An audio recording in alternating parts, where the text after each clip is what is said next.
नमस्कार, जागो जनमत के खास बुलेटिन न्यूज एक्सप्रेस में आपका स्वागत है। खबरों की शुरुआत करने से पहले नजर डालते हैं आज के मुख्य हेडलाइंस पर।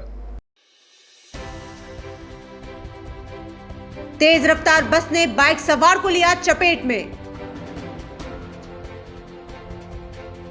कांग्रेस जन जागरण अभियान के तहत औद्योगिक क्षेत्र में विशाल पैदल मार्च। भाजयुमो जिला अध्यक्ष गिरिराज गौतम के नेतृत्व में जिला कलेक्टर को सौंपा गया ज्ञापन। इटावा थाना क्षेत्र में पति ने की अपनी पत्नी की गला घोंटकर हत्या। जाम का झाम ने बढ़ाई आम जनता की परेशानियां। अब देखते हैं खबरें विस्तार से। तेज रफ्तार बस ने बाइक सवार को चपेट में ले लिया। हादसे में बाइक सवार युवक की दर्दनाक मौत हो गई। हादसा आयल चौराहे के पास हुआ है। मृतक सत्यनारायण मीणा मार्केटिंग का काम करता था और बूंदी के बालिता गांव का निवासी था। गंभीर घायल सत्यनारायण को एमबीएस अस्पताल लाया गया, जहां उसने दम तोड़ दिया। एमबीएस अस्पताल की मोर्चरी में रखवाए गए मृतक सत्यनारायण के शव का पोस्टमार्टम कर परिजनों को सुपुर्द कर दिया गया है। फिलहाल विज्ञान नगर थाना पुलिस पूरे मामले की जाँच कर रही है। सर बताइए, किस तरह का घटनाक्रम सामने आया अभी तक? रात को मृतक रूप नारायण है, मोटरसाइकिल से आ रहा था। अपना आईएल चौराहे से आगे इनको बस ने गफलत लापरवाही तेज गति से चलाकर टक्कर मार दी, जिससे इन्हें एमबीएस लाया गया। इनकी डेथ हो गई। एमबीएस में मृत्यु हो गई इनकी। इनको दौरान इलाज मृत घोषित कर दिया। पोस्टमार्टम करवाया जा रहा है अभी पोस्टमार्टम करवाया जा रहा है। मृतक क्या करता था, कहाँ का रहने वाला था? मृतक ये बालिथा गांव है, जो के पटन थाने में पड़ता है, जिला बूंदी में। मार्केटिंग का काम करते थे ये, जैसा कि परिजनों ने बताया। बस का पकड़ा है, मैं बस को जब्त किया? बस को अभी जब्त नहीं किया है, नंबर है, डिटेन कर लें। शुभ नाम सर?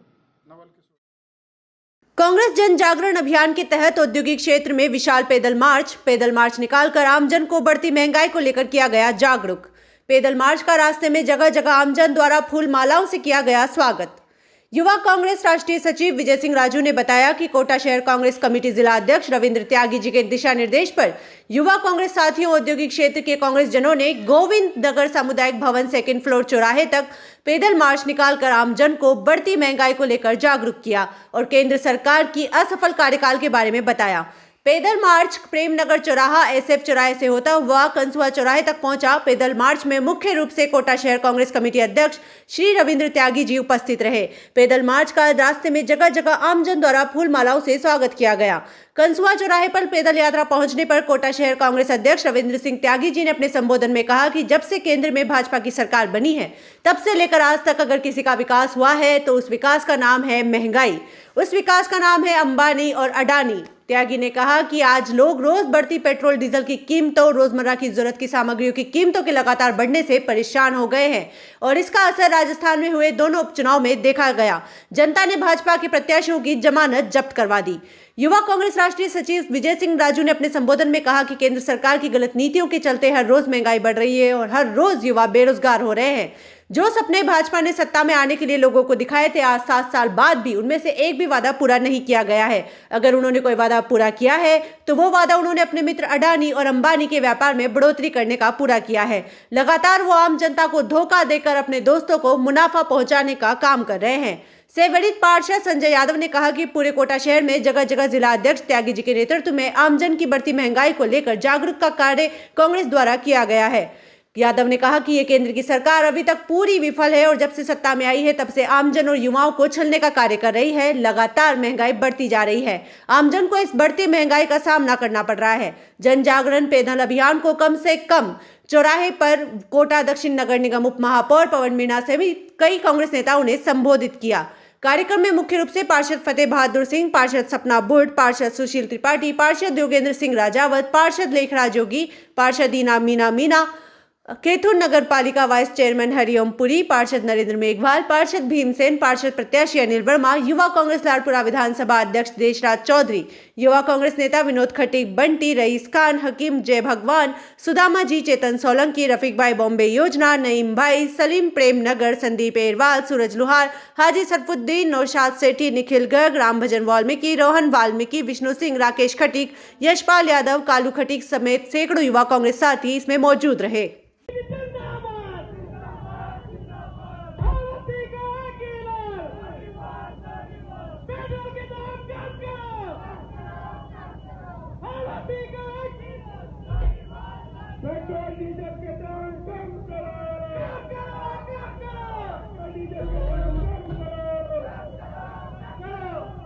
आज कोटा भाजयुमो के पूर्व मीडिया प्रभारी, हाड़ौती नवनिर्माण परिषद के संभागीय अध्यक्ष राकेश निर्मल सिंह, परिषद के जिला अध्यक्ष मयंक विजय ने बताया कि राजस्थान सरकार द्वारा विद्युत कंपनियों का घाटा पूरा करने के लिए आम उपभोक्ता से फ्यूल चार्ज के नाम पर की जाने वाली अवैध वसूली के खिलाफ एवं विद्युत दरों को कम करने की मांग को लेकर भाजयुमो कार्यकर्ताओं द्वारा पूर्व भाजयुमो जिला अध्यक्ष गिरिराज गौतम के नेतृत्व में राज्यपाल के नाम अतिरिक्त जिला कलेक्टर को ज्ञापन सौंपा गया। इस अवसर पर भाजयुमो नेता गिरिराज गौतम ने कहा कि जहां एक ओर प्रदेश के मुख्यमंत्री अपने आप को गांधीवादी साबित करने में लगे हुए हैं, वहीं दूसरी ओर हेलीकॉप्टर से दौरे कर रहे हैं, जिसका भार प्रदेश की जनता के ऊपर है। इनकी वसूली विद्युत दरों में लगातार बढ़ोतरी कर की जा रही है। अपने चुनावी घोषणा पत्र में कांग्रेस ने प्रदेश की जनता से वादा किया था कि विद्युत दरों में एक बार भी बढ़ोतरी नहीं की जाएगी, लेकिन 3 वर्षों के भीतर लगातार विद्युत दरों में भारी बढ़ोतरी की गई। साथ ही अनेक प्रकार के करों में लगातार बढ़ोतरी कर आम जनता की कमर तोड़ दी गई।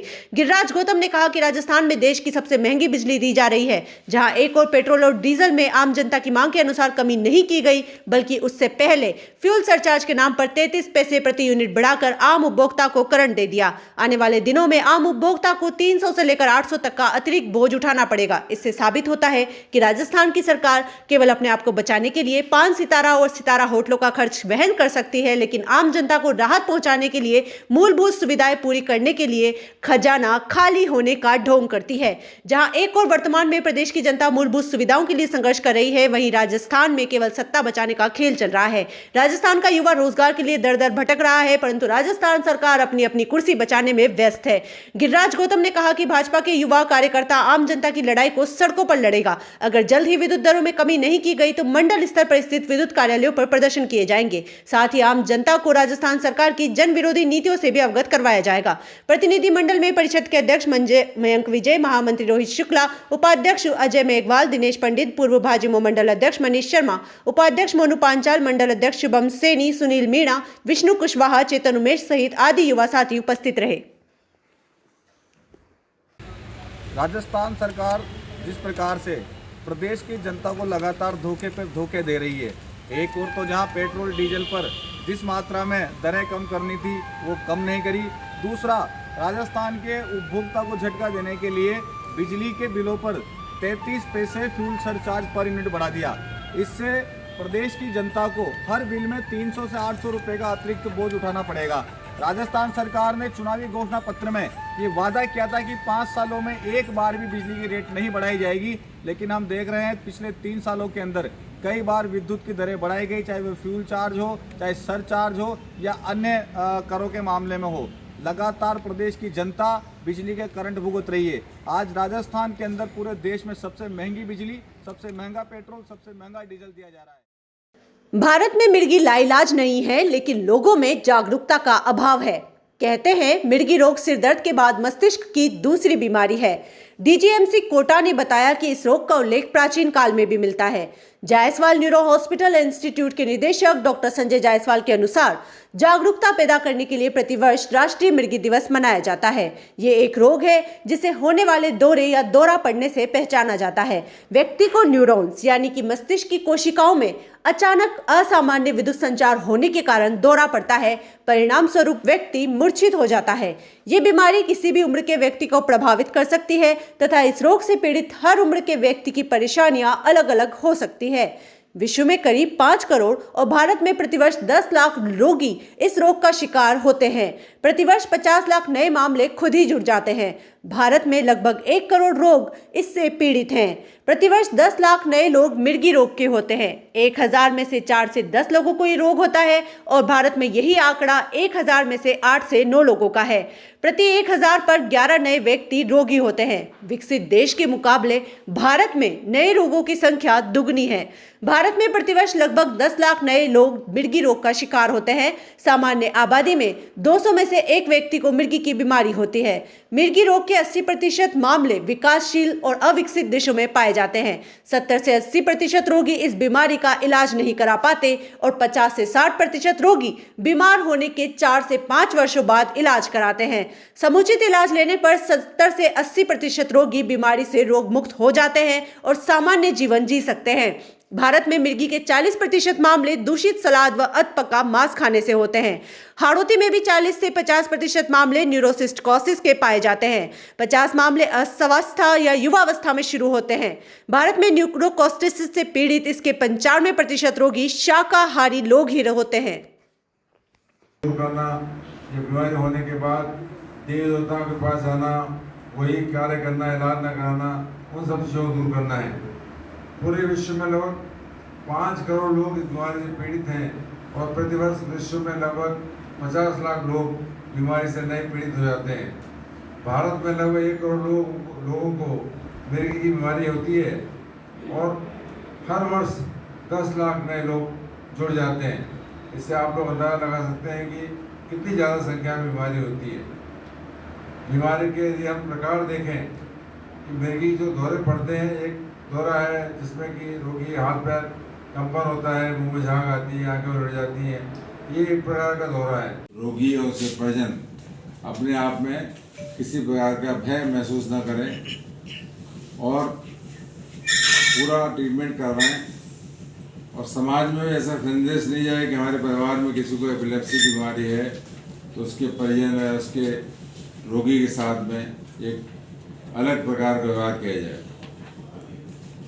मिर्गी रोग के बारे में जो बीमारी है, इसका सर के बाद मस्तिष्क की दूसरी प्रमुख बीमारी है। मिर्गी रोग में उसको आराम मिलता है तो ऐसे केसेस में अपन ऑपरेशन की सलाह नहीं देते। 3 से 4 दवाई को चलते हुए उसके बाद भी अगर इसके दौरे कंट्रोल नहीं होते तो ऐसे केसेस में ऑपरेशन की सलाह दी जाती है। इसमें भी कई प्रकार के ऑपरेशन होते हैं। जिले के इटावा थाना क्षेत्र में पति ने अपनी पत्नी की गला घोंटकर हत्या कर दी। फिर आत्महत्या का रूप देने के लिए उसे फांसी के फंदे पर लटका दिया। आरोपी ने महिला के मायके वालों को फोन कर आत्महत्या की सूचना भी दी। मायके वालों ने हत्या का संदेश जताते हुए पुलिस में शिकायत दी। अनुसंधान के दौरान पुलिस पूछताछ में आरोपी पति ने हत्या करना कबूला। पुलिस ने आरोपी को 12 घंटे में गिरफ्तार किया है। दोनों ने दूसरी शादी की थी। जानकारी के अनुसार मृतका पिस्ताबाई को पहले पति ने छोड़ रखा था, वहीं आरोपी पति कुलदीप को भी पहली पत्नी ने छोड़ रखा था। पिस्ताबाई की 4 महीने पहले जुलाई में कुलदीप से हुई थी शादी। दोनों के बीच शादी नाता का एग्रीमेंट हुआ था। दोनों की ये दूसरी शादी थी। आरोपी कुलदीप नल फिटिंग व मजदूरी का काम करता है और वो अपनी पत्नी पिस्ताबाई से मायके से जेवर लाने की जिद करता था। शादी के दौरान मायके वालों ने पिस्ताबाई को जेवर दिए थे और पिस्ताबाई अपने जेवर मायके में रख के आई थी। जेवर मायके में रख कर आने की बात को लेकर उसका पति कुलदीप झगड़ा मारपीट करता था। मंगलवार रात को इसी बात से गुस्सा होकर कुलदीप ने अपनी पत्नी पिस्ताबाई को मौत के घाट उतार दिया। उसके गले में 2 निशान मिले। देर रात में पिस्ताबाई की मौत की सूचना पर पुलिस मौके पर पहुंची और पिस्ताबाई का शव फंदे पर लटका हुआ था। मृतका के गले में 2 जगह रस्सी के निशान थे, जिससे पुलिस को हत्या का आशंका हुआ। ऐसी ही जानकारी सामने आई कि गला घोंटने से पहले आरोपी ने मृतका को किसी दवाई का सेवन कराया था, जिससे वो अचेत हो गई थी। आरोपी इसे आत्महत्या साबित करना चाहता था। आरोपी ने पिस्ताबाई के पिता रामचरण को रात 12:30 बजे करीब फांसी की सूचना दी। वारदात के दौरान कुलदीप और उसकी बहन घर पर थी। कुलदीप के पिता खेत पर गए हुए थे, जबकि मां पीहर थी। पिस्ताबाई के परिजनों का कहना था कि पिस्ताबाई ग्रेजुएट थी, वो आत्महत्या जैसा कदम नहीं उठा सकती थी। पिस्ताबाई के परिजनों ने दहेज हत्या का आरोप लगाते हुए पति व ससुराल वालों के खिलाफ शिकायत दी थी। वारदात स्थल से मिले सबूत व मृतका के गले में रस्सी के 2 निशान मिलने व परिजनों की शिकायत के बाद पुलिस ने हत्या के एंगल से जांच कर 12 घंटे में वारदात का खुलासा किया। वर्तमान परिस्थिति के अनुसार आगामी दिनों में पूर्वी हवाओं के प्रभावी होने से दिनांक 17 नवंबर से दक्षिणी पूर्वी राजस्थान के कुछ भागों में मेघार्जन के साथ साथ कहीं कहीं बारिश होने की संभावना है। 17 नवंबर कोटा और उदयपुर संभाग के जिलों में कहीं कहीं बारिश होने की संभावना है। 18 से 19 नवंबर कोटा, उदयपुर, अजमेर, जयपुर संभाग के जिलों में कहीं कहीं हल्के से मध्यम बारिश होने की प्रबल संभावना है। नमस्कार, आज दिनांक 18 नवंबर है और बात करेंगे राजस्थान में आगामी दिनों के मौसम पूर्वानुमान की। जैसा कि पूर्वानुमान किया गया था, पिछले 24 घंटों से ही उदयपुर संभाग के जिलों में कहीं कहीं मेघ गर्जन के साथ बारिश की गतिविधियां जारी है। आज सुबह 8:30 पर दर्ज की गई बरसात में सबसे ज़्यादा बारिश झाड़ोल उदयपुर में 28 mm दर्ज की गई थी।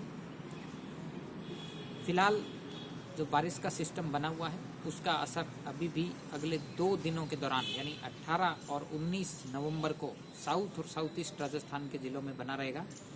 विशेषकर उदयपुर, कोटा, अजमेर और जयपुर संभाग के कुछ जिलों में मेघ गर्जन के साथ बारिश का दौर अगले 2 दिन जारी रहेगा। वहीं 20 नवंबर को भी कोटा और उदयपुर संभाग के जिलों में आसमान में बादल छाए रहेंगे और हल्के दर्जे की बारिश होने की संभावना बनी हुई है। शादियों में दुल्हन को हेलीकॉप्टर से विदा कराने का चलन बढ़ता जा रहा है।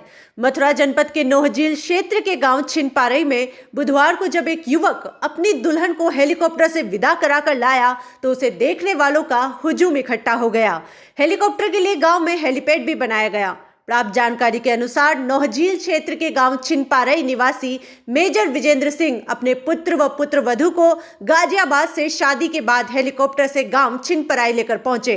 मेजर विजेंद्र सिंह ने बताया कि वो मेजर पद से रिटायर हैं। उन्होंने जहाज और हेलीकॉप्टर में पूर्व में भी बहुत यात्राएं की हैं, लेकिन बेटा और पुत्रवधू की खुशी के लिए हेलीकॉप्टर से इनको गाँव लेकर आए। वहीं नवविवाहित दुल्हन प्रिया चौधरी जब अपने पति दिव्यांग चौधरी के साथ हेलीकॉप्टर से उतरी तो ग्रामीणों ने बैंड बाजे और डीजे के साथ स्वागत सम्मान किया। दुल्हन बनी प्रिया ने बताया कि ये मेरे जीवन में सबसे ज्यादा खुशी के पल है और मुझे बहुत खुशी है। इस लैंडिंग के मौके पर नोहझील थाना पुलिस व फायर ब्रिगेड मौके पर मौजूद रही।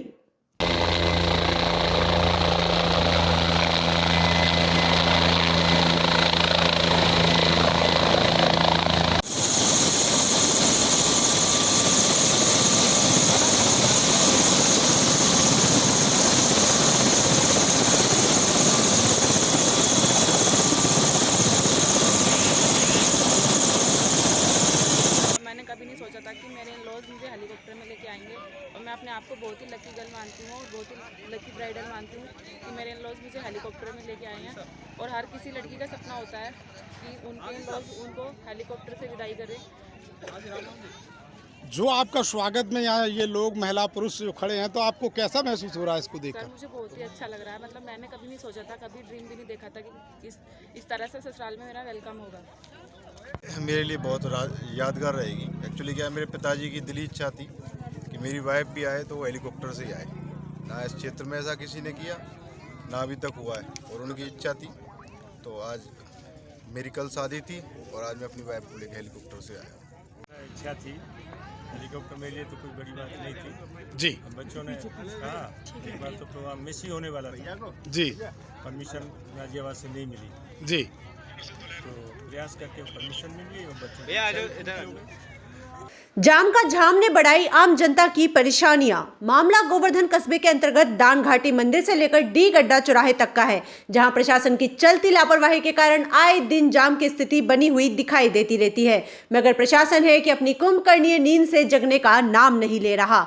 यहाँ ई रिक्शा के आतंक को भी साफ देख सकते हैं। आए दिन हो रही घटनाओं के बावजूद भी शासन प्रशासन आराम फरमा रहा है। कुछ दिन पूर्व हुई ई रिक्शा के कारण दुर्घटना में एक व्यक्ति की मौत भी हो गई थी। बावजूद इसके ई रिक्शा चालकों की मनमानी बखूबी देखने को मिल रही है। ये लोग अपने ई रिक्शा को कहीं भी जगह देखकर आगे खींचते हुए ले जाते हैं। इनको इस बात से कोई मतलब नहीं है कि आम जनता को इससे कितनी परेशानी होगी।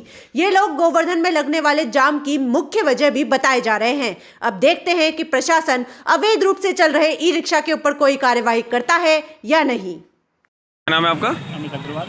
जैसा कि देखा जा रहा है, गोवर्धन में आए दिन जाम की स्थिति लग जाती है। ई रिक्शा चालकों की मनमानी के चलते रोडों पर जाम लग रहे हैं और दुर्घटना भी हो रही है। परिक्रमा मार्ग में आए दिन कोई ना कोई बड़ी दुर्घटना को अंजाम देते हैं ये लोग। इसके बारे में क्या कहेंगे? यही कहना चाहते हैं कि 400 रिक्शे को बताया जाता है, नगर पालिका बताती है कि 400 रिक्शे हैं, लेकिन 4000 से ऊपर की तादाद में रिक्शे चल रहे हैं। दानघाटी मंदिर, मुखारबिंद और परिक्रमा मार्ग में जाम की स्थिति बनी रहती है आए दिन। अभी कल परसों एक गाय को मार दिया गया। अभी कुछ दिन पहले एक आनौर में एक बच्ची का एक्सपायर हो गई। इसी तरीके की ऐसे ही मथुरा बस स्टैंड पर ये जन्म बसें होती हैं प्राइवेट, इन्होंने भी आतंक मचा रखा है। उस जगह ना किसी परदेशी को खड़े होने देते हैं, ना लोकल को खड़े होने देते। जागो जनमत से जुड़े रहने के लिए हमारे YouTube चैनल और Facebook पेज को लाइक करना ना भूलें। धन्यवाद।